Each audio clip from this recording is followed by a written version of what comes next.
Hey, this is Brook. Let's do a sneaky trick switching from a D to a G.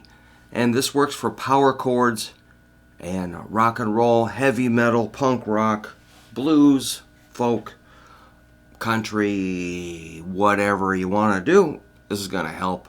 So this is a sneaky trick and it's coming. But let me just tell you that I'm responding to what I see my students do or not do.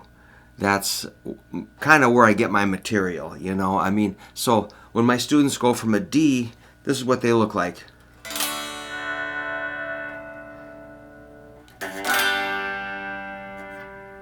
To a D to G. Yeah. I mean, they get there eventually.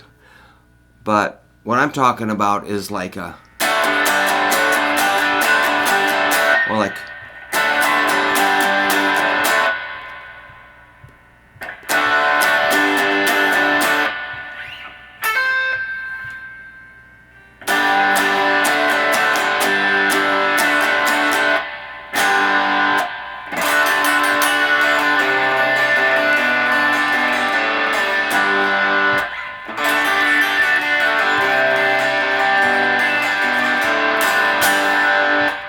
the trick is leaving the ring finger planted, which is in common with both chords.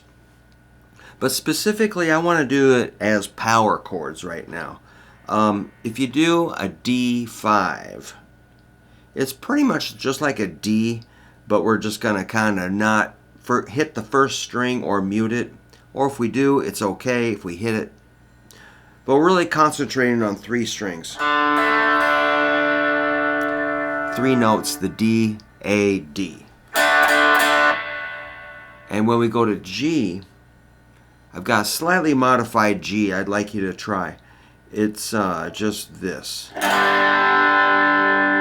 versus this. Kind of hard to hear with all that distortion and reverb, but it's a difference. So this is a G5 just with the middle and ring.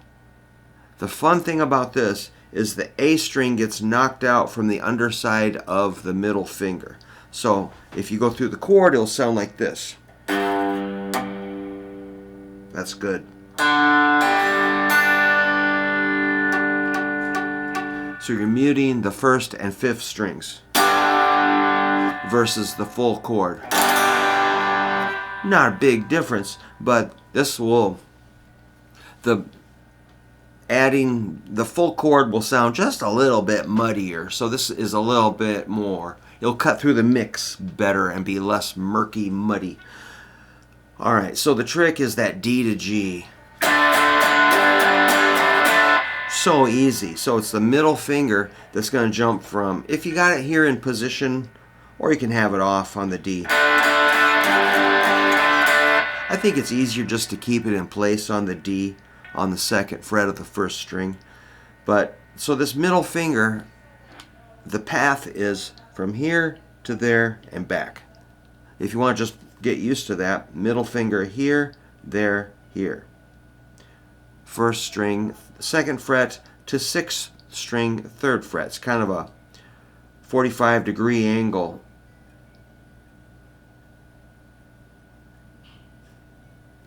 All right. So then when you go to the G, you're just going to pick up your index, and that's a G5, because what we got here is a G, D, G, D.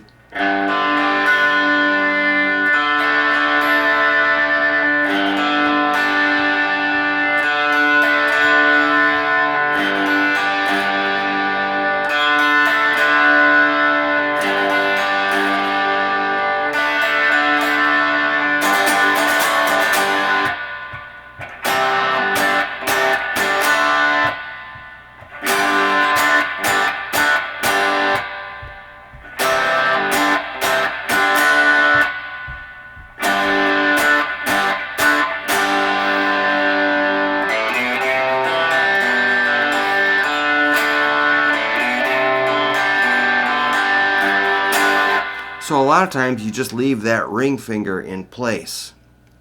I think I already said that, but anyway, I'm just responding to what I see with my own blue eyes watching my students, and it's always fun and interesting, and it's just been wild teaching guitar for all these decades, and you'd think I'd be a lot better by now. But I think I spend my time, most of my energy, making sure that everybody knows some of these basics. So that's where I put my energy, plus writing songs and performing. So, no, I can play okay. But it's kind of a joke. But yeah, I should be better by now. But I play the way I want to play. And so I hope that you can play what you want to play. I mean, if I could shred like Yngwie Malmsteen, I probably would. But truthfully, I don't think that would get me anywhere in my career. My career is writing songs, playing kind of simple solos, playing melodically in the key, not, excessively shredding. Nobody cares about that, really, anyway. I mean, no civilians do. Guitar players do. But I'm happy with what I can do, keeping it simple. And these are simple things that we're going to work on. So thanks so much for stopping by to see my channel. It's really nice to hear from you. If you're interested, you could get one of my Chord books or my newest book, Fun Things to Practice on Guitar That Sound Cool. I'll send you both in one envelope. I'll send them quick. I'm sending out 2 today if I get to the post office. All right, friends, I'm going to get the heck out of here. I'm going to a movie. Not The Wolf Man, but something kind of scary, so that's my thing. All right, have fun. Keep practicing and keep that ring finger in place. Thanks.